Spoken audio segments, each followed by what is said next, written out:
You're both cis, white, straight men. You can carry on. I'm not a cis anything. Right. Honestly, I'm not. Just carry I don't on. even know what cis is. Look, it's what is cis? It's absolutely fine if you just want to both be. When I was horrible. born, nobody said I was. Douglas Murray, in a recent viral video, obliterates James Barr, a gay British radio DJ, TV presenter and podcaster on The Piers Morgan Show, for backing gay artist Sam Smith and his supporters in a fiery clash over gender identity and the obscene displays at Smith's concerts.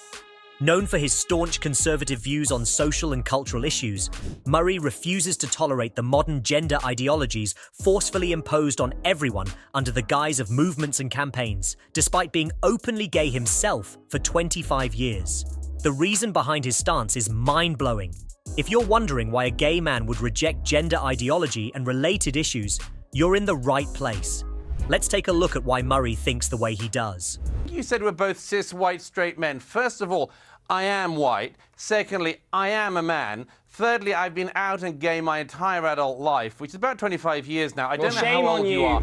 Over the years, Douglas Murray has written extensively on gay rights and LGBT issues and has been a strong advocate for same-sex marriage. However, he is clearly disappointed with the current state of the gay community, expressing serious concern over its increasing politicization. And this is clear when he expresses his concern about how sexualized and inappropriate the gay movement has become, stating that he doesn't consider himself part of the queer community. So I think you're embarrassing yourself. Gentlemen, you're a shame to the queer community. You know what? I tell you who's really embarrassing. I'm not a member of the queer community, you stupid sod. I tell you, I'm not a member of the queer community. On The John Anderson Show, Douglas Murray discussed the inconsistencies within the LGBTQI+ community, and he makes a valid point. Although he defends gay rights, he also shares his views on gay marriage, identity politics, and societal divisions. He makes it clear that while he defends gay rights, he has been concerned about the extreme intolerance within parts of the so-called gay community. It's understandable why Murray holds these views, as much of what he says is quite accurate.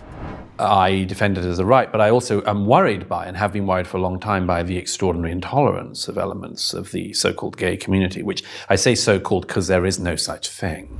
However, Murray also argues that there is no monolithic gay community, as gay individuals should not be solely defined by their sexuality. He believes that many gay people prefer to be seen as individuals with varied identities and roles in society, rather than being reduced to their sexual orientation. Why would we be falling for this interpretation of society as depending solely or primarily on interest groups based on gender/sex? Murray further criticizes the recent thread of people insisting that people define themselves primarily by their gender, sexual orientation, or race. He finds this insistence to be a path to societal madness, as it simplifies and generalizes complex individual identities into broad, often incoherent categories. When people say the gay community, who are you talking about? It's like, women think this. Oh, really? 50% of the species all agree on something. He questions the logic of speaking for entire groups, such as the gay community, women, or blacks, arguing that these groups are not homogenous and cannot be universally represented by any single viewpoint. I just love the working class. Who? Yeah. I just love the middle class. Who? I love the upper class. Who are you talking about? But he also makes another good point. Murray suggests that focusing on group differences rather than commonalities divides society. It's detrimental to the growth of a society. He believes that this division might be intentional, serving specific political objectives by creating and exploiting grievances within various groups. Why would we be taking the individualism out of individuals and lumping them in these demonstrably incoherent bodies? He also points out that these so-called incoherent communities don't even exist. They don't even exist. The LGBT community. Take me to your leader.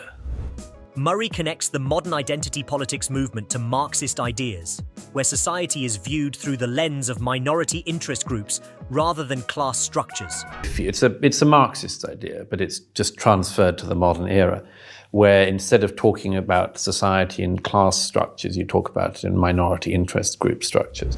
He argues that this shift aims to segregate and fragment society, undermining a shared national or civic identity. A different interpretation of society, which is therefore intended to segregate and pull apart societies as you and I might understand them. He draws a parallel with the environmental movement, acknowledging legitimate concerns but criticizing the underlying radical agendas, such as the desire to end capitalism. Murray raises an important question. Why is there a need to create a separate LGBTQ+ community? He argues that one of its main aims is to offer a different interpretation of society, intended to segregate and divide people. Instead of identifying primarily as Australians or British, people are encouraged to identify as members of the LGBTQ+ community. He believes this approach is driven by individuals who had a Marxist worldview long before the LGBTQ+ movement existed. People's primary affiliation is not that I'm an Australian, or I'm British, but I'm a member of the LGBT community in the Greater Sydney area. Murray asserts that those who promote identity politics often have a history of radicalism and use these group grievances for political gain. He believes that these efforts are not genuine attempts to improve societal relations, but are instead aimed at furthering a divisive and often radical political agenda. Always people who, in the past, had another way of trying to attack our societies, had a radical Marxist view of the world, for instance. Douglas Murray also reveals an eye-opening fact. He expresses his skepticism about certain feminist and LGBTQ+ movements, suggesting that their ultimate goal is not just equality, but also a broader agenda to dismantle capitalism. For instance, that being a woman should be merely the first step in a wider mission to bring down capitalism. He also believes that most women would be surprised to learn they are being used for such purposes. Murray references scholars and writers who explicitly support this aim, indicating that these ideas are not new, but have been advocated for years. I don't think most women are on board with that, and most women would be rather surprised to be utilized in this fashion. But what's truly laughable is Murray's opinion on a trans girl claiming to experience period pain. Experiencing intense period pain after undergoing hormone replacement therapy. This video is just getting millions and millions of views online. As absurd as this sounds, the truth is that there has been a huge jump in young people identifying as LGBTQ+. According to a recent study, almost 40% of liberal arts students in the US now identify as LGBTQ. This is what Murray had to say about why there has been such a big increase in their numbers. He believes it a form of mass psychosis and a mental breakdown. Who have potential to be called trans. But what we see is, of course, this cultural weirdness going on in our time. It's a form of mass psychosis, a form of mental breakdown. But that's not all. According to Murray, any young person who doesn't feel interesting in anyone else's eyes can simply claim to be LGBTQ+ to become instantly fascinating. A way in which young people who don't see many prospects for themselves for being interesting can claim to be interesting. So, if you're feeling unloved or boring, just declare yourself LGBTQ+ and presto. Suddenly, everyone finds you fascinating. But if you say you're a member of the queer community, and by the way, I hate that term. I hate the fact that they've taken this horrible old term and are now using it to their own advantage. He also points out that gays have nothing to do with these people who claim themselves to be queer and those people who claim to get period pains and cramps when they've not got a uterus. These have nothing to do with these people who claim they're queer. They have nothing to do with people who claim to get period pains and cramps when they've not got a uterus. He adds, to hell with these people for making everyone look like fools. He wants nothing to do with these people and wants to dissociate with them. He wants people to speak out about this nonsense that is spreading like a plague. To hell with these people who are making everyone look like fools. I wish we could disassociate all of this. I've done my bit, but I wish more people did it. He also adds that claiming to have period pains is deeply offensive to women and also to men and to anyone who's got a brain. Douglas Murray couldn't have phrased this any better.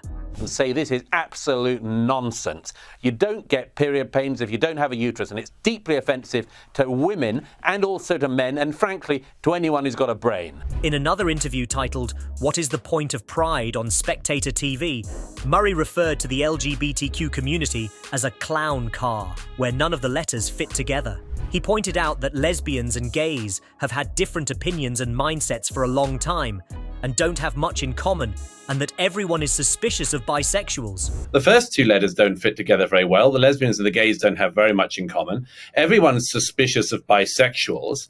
A lot of people just don't believe they exist particularly. But what he says about trans people had the people on the talk show cackling. He says trans people have nothing in common with anyone else in the group. Then the trans people come along. They have nothing in common with any of the other people in the group.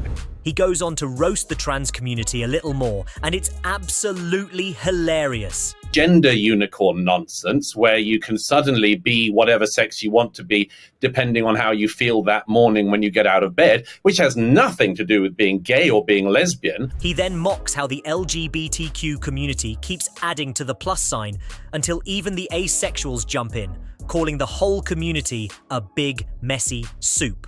As LGBTQ. There was a recent study saying that almost 40% of liberal arts students in the US identify now as LGBTQ.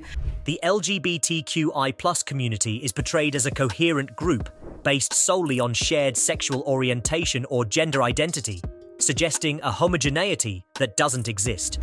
Murray argues that the LGBTQ community is a joke, and these pride parades where disco gays think of themselves as celebrities should open their eyes to reality. Is seeing a bunch of disco gays on top of a bus waving to the public as if they're celebrities.